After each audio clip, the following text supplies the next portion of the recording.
Hey guys, I'll just give it a minute and see if anyone comes on.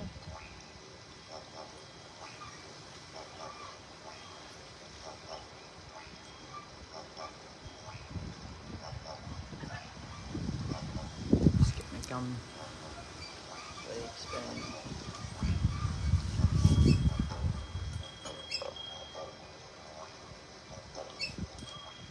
Can't see if anyone's on.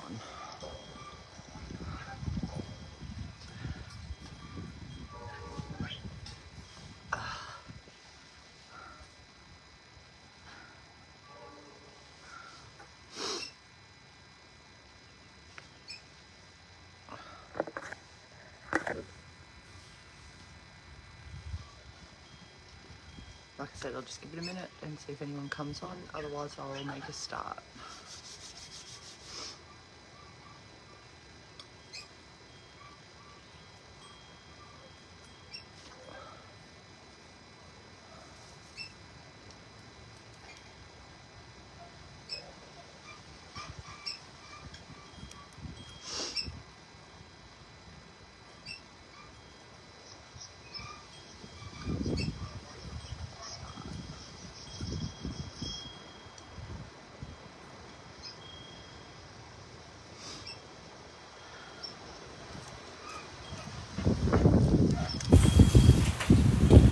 So windy out here.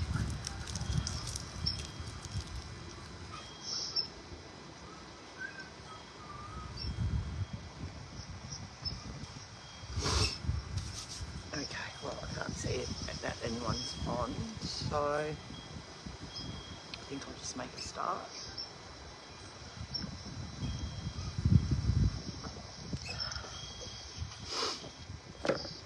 Sorry.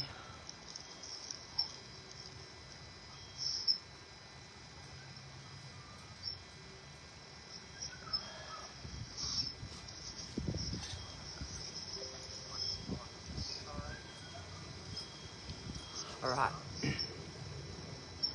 So, I really can't tell if anyone's on or not, which is a shame.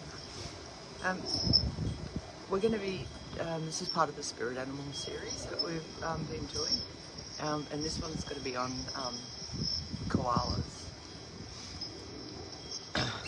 I originally was going to do different animals, but I was thinking about it and I thought, why not introduce you to some of my native animals and what they can bring to you, what their energies can bring to you. So, I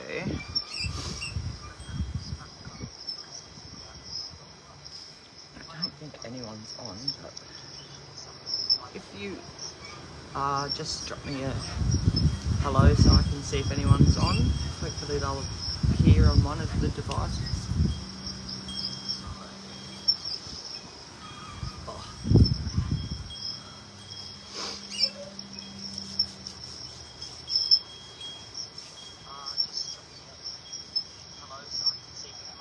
Alright, let's just make a start. So, if you were born with a koala as your spirit animal, you're probably a whatever will be kind of person. That's one of the energies the koala brings. It symbolises tranquility, peace, protection, security and empathy. And it's also associated with a strong connection to the earth and its ability to trust and surrender to the universe. Koalas are known for their gentle and patient nature, as well as their ability to keep others' values in mind while they protect their own values.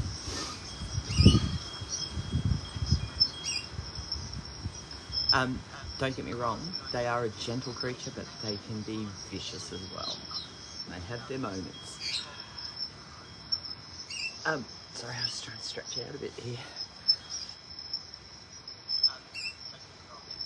So, just want to talk about some of those attributes that koala has. So tranquility and peace. They're often seen as symbols of calm and stillness, reminding us of the power of stillness and surrender. They're the protection and security part of the energy is their gentle nature and ability to trust the universe, and that can be seen as a symbol of protection and security. Their empathy. Koalas are known for their patient and empathic nature, reminding us to be mindful of others and their values as well as our own. It's very nice. Leaves are stopped burning. Okay. Oh, they smell divine.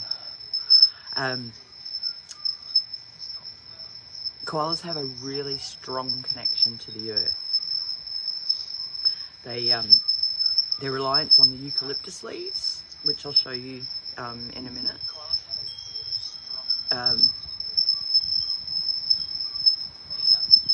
Sorry, on eucalyptus trees and leaves, because that's all they eat is a certain type of eucalyptus leaf. And that connection to the natural world highlights its links to its earth, to the earth and its rhythms as well.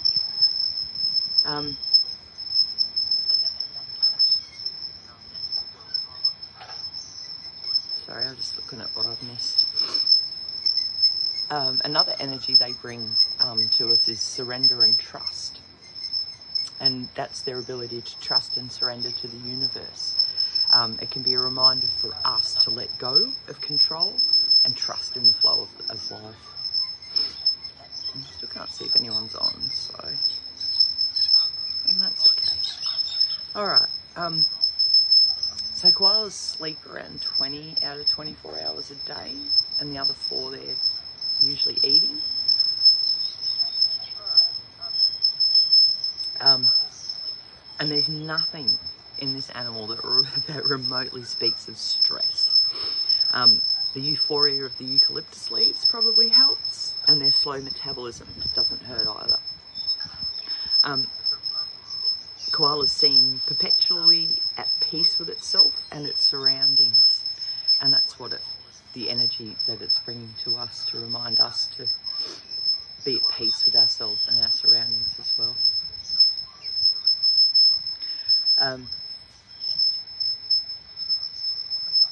Koala medicine, it connects to the earth, to the earth element. When a koala has a baby, they burrow in the dirt while the baby is safe in their pouch. Yes, they're a marsupial.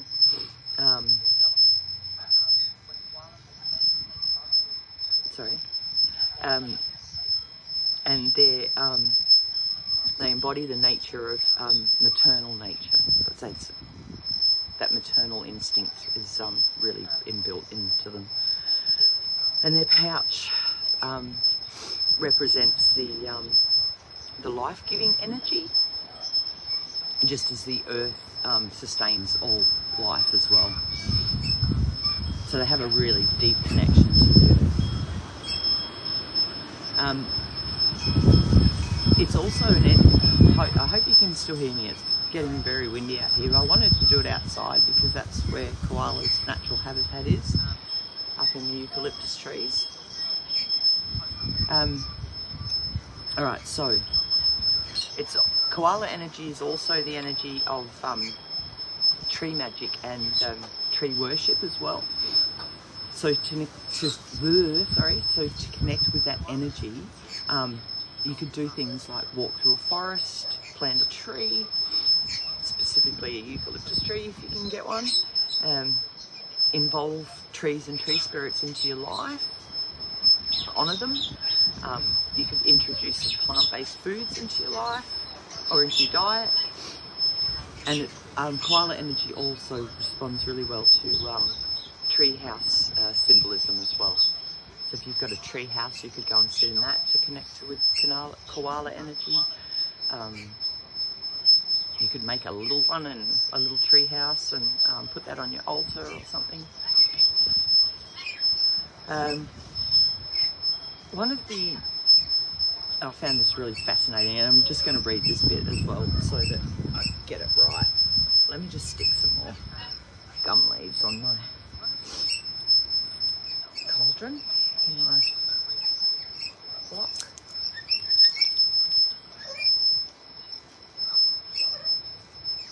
Okay, so one of the most important aspects of the koala is that they remember a time before time. Oh, shit. You had to do that, didn't you?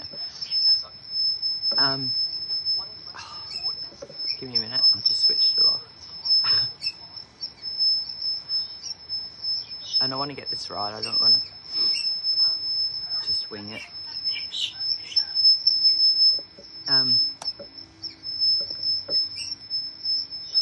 So they spend, while this is coming up, they spend a lot of time high in the eucalyptus tree.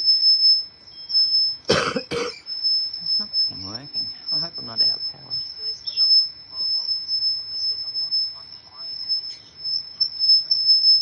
So they're high up in the, oh God, why does it always do this? So they live high up in the trees, close to heaven, the heavens. I have no idea what's going on here. Lost all my notes. I'll just give it a minute. See if I can get it back. I still can't see if anyone's on, so.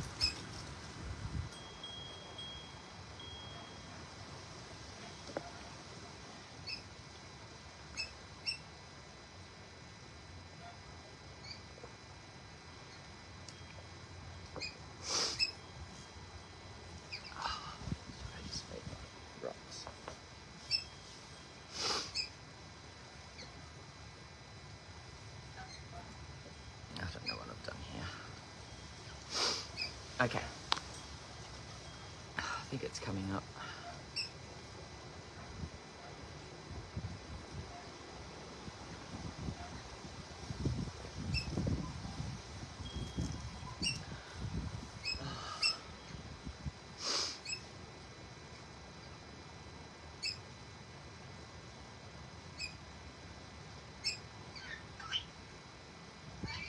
Maybe not.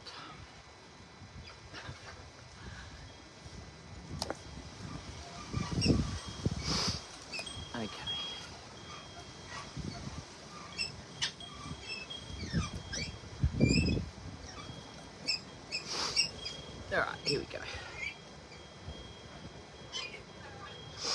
Oh, excuse me, some lemonade.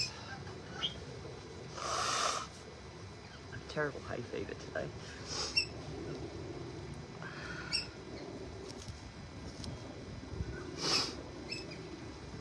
Sorry, it's just moving back up.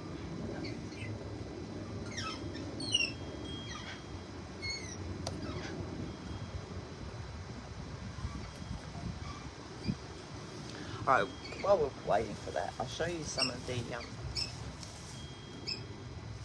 examples that I have of some of the gum trees. So the eucalyptus tree, so this is not one of these. You can see this has a kind of wide leaf.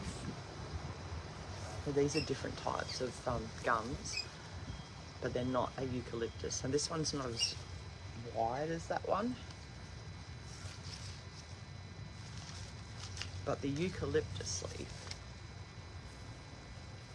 is a very thin, long kind of leaf. And they smell really nice when you can actually smell that eucalyptus smell in them when you rub them together. Oh, they smell nice. All right. And that they only eat, there's 4 different types of the eucalyptus tree that they'll eat. They're very fussy with that.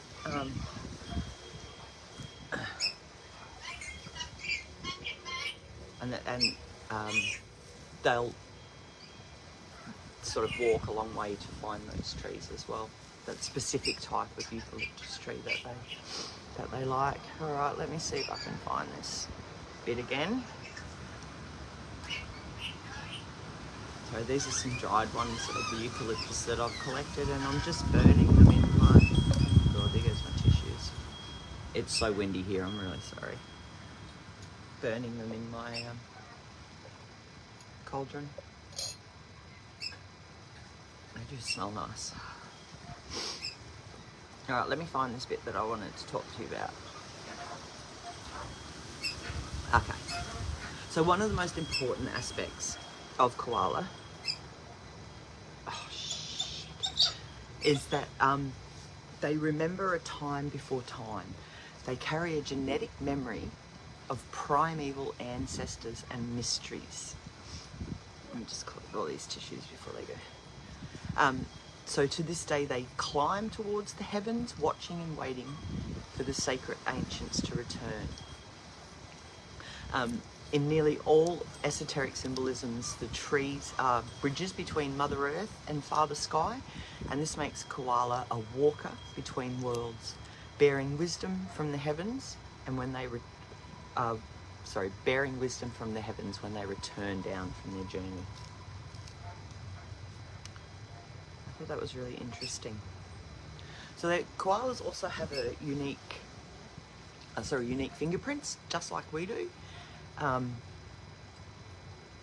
And they're so close to human fingerprints that they've actually been mistaken before for human fingerprints when they've lifted prints.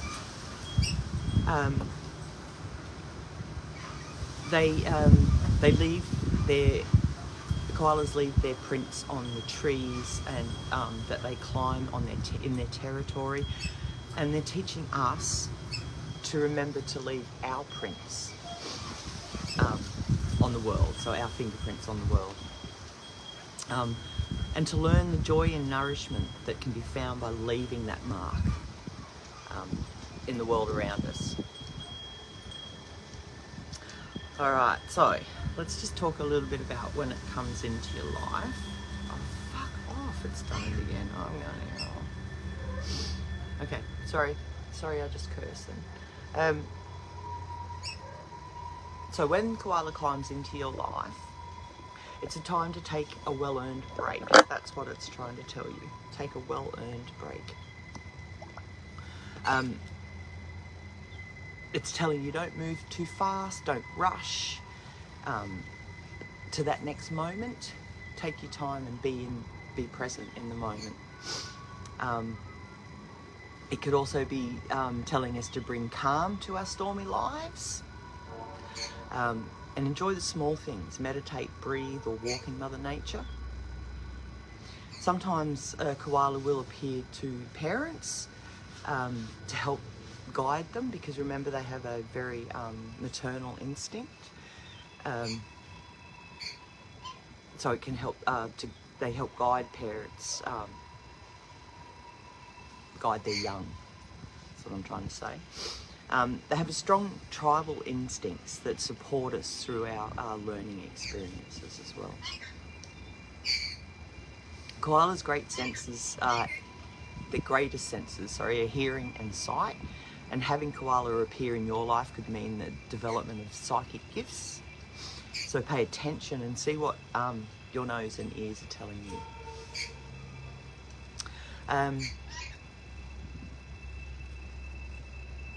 So like all animal helpers, koala will only appear when the time's right, and they can't be forced to visit you, to commune with you, or to share messages with you. They can't be forced. The koala energy is easy to connect to, but it requires a lot of time and effort, because just like the koala itself, it's a slow energy. So you have to work with it at a slow pace. You can't rush it. It just won't happen. Sorry, there's a big ant there. Go away.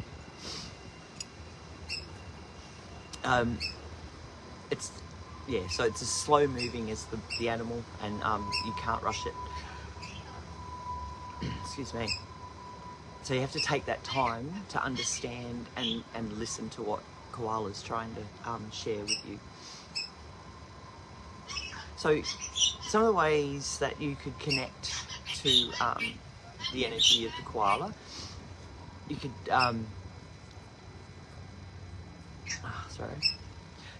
okay, so you could use the eucalyptus leaves. You could put them on an altar, on your altar, burn them like I was in my cauldron. If you don't have access to eucalyptus leaves, then get some eucalyptus oils and burn that in a diffuser or in your oil burners. I had some other things here too, but I seem to have lost it. Yeah, I didn't save it. Okay. I'll put these notes up in Google Classroom, and I'll add the extra things that that I had in there for you as well. So, just want to talk about a little bit about koala and Australia's First Nations people, because koala is quite significant. Oh, I've got to stretch out. To our First Nations people, and if I'll go on. I'll get to that bit in a minute. Koala for the First Nations people is often associated with rain, drought, and the ability to control water or rainfall. There is a beautiful dreaming story about how koala swallowed all the water and left no water for the First Nations people, but how it eventually gave it back to the people. So that's one of the reasons they associate it with drought and rainfall as well. Their stories and their artwork depict that deep connection that the koala has to the land, and its significance that it plays in their Dreamtime stories and symbolic representations of balance, tranquility, and adaptability, and as well as ancestral knowledge. So there's that link to what I was saying before about their that connection to the beyond, I suppose. So, and for those First Nations people who have koalas, and they call them totems, not spirit animals, as their totem, it's actually forbidden for them to kill, harm, or eat the koala. And just one bit of interesting information for you, that the word koala is believed to come from the Darug word, which is one of the First Nations dialects, Darug, and it means no drink, because koalas don't drink water. They get all the moisture and water they need purely from the eucalyptus leaves.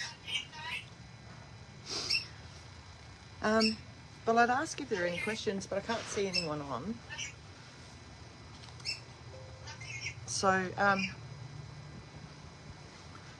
I'll just talk about some other ways that you could maybe help connect to koala energy, is by putting things like tree symbols of trees, big pieces of tree that you found onto your altar. Again, with the eucalyptus leaves, you can put those on your altar as well. Burn them like I was, but my charcoal block's gone out now, so. And they do smell really nice as well, so you can burn them around to invoke that energy of koala. You could also place bits of petrified wood on your altar as well, because like I said, trees are, koalas live in trees. That's their habitat. So placing some of these around on your altar, or even meditating with one, is I don't know if you can see those, is a good way to connect to that koala energy.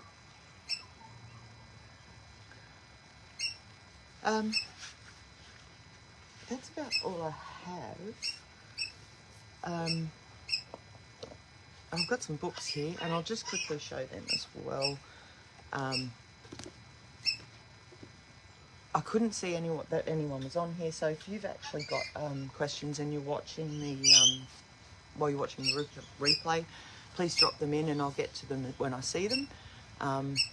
Don't forget to comment throughout the live as well. Let me move that before I burn my knee. So this one is a Scott Alexander King book. It's Animal Dreaming, and it's specifically Australian animals. It's quite a good book if you want to look at specifically Australian animals. I'm not sure why I have that one. Well, I know why I have it, but I don't know why I have it out here. This is The Ancient Magic of Trees. I didn't actually use that for this live, but it's a good book. This is just one I found at Kmart. It's Spirit Animals for Guidance. It's got a bit of information, but I found some of it different than some of the other books that I've got. So, again, a Scott Alexander King. This one's World Animal Dreaming. So not specifically Australian like his other one. And this one I've had, God, I can't even remember how long I've had this one. This is a fantastic book. Animal Spirit Guides by Stephen D. Farmer. But I can type these up into my notes as well, and so you've got access to them when you get into Google Classroom and look up the notes. All right, like I said, guys, drop any questions or anything into the comments and I'll get back to them. I hope you have a wonderful day. I've got another live in about an hour and a half on May Magic, so I shall see you then. Blessed be and take care. Bye.